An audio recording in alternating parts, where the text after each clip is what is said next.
2 दिवसापूर्वी त्र्यंबकेश्वर या ठिकाणी भाविक अतिशय मोठ्या प्रमाणात जात असतात आणि त्याच माध्यमातून जे काही पार्किंगची व्यवस्था केलेली आहे त्या पार्किंगमध्ये जात असताना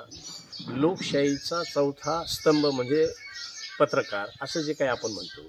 तिथं एक सिनियर जिल्ह्यातले सिनियर खरे साहेब असतील, सोनवणे असतील, तज्ज्ञ असतील अशा सिनियर लोकांना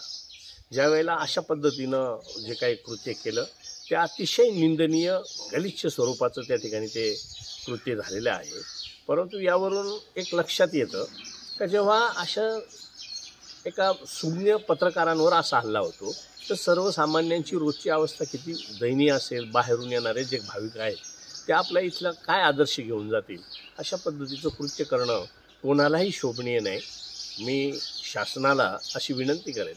की सदरचं कॉन्ट्रॅक्टर जे काही असतील त्यांच्यावर कायदेशीर आणि जे तुमचे ज्या ह्या प्रकरणात जे समाविष्ट होते त्यांच्यावर कठोरात कठोर कार्यवाही झाली पाहिजे।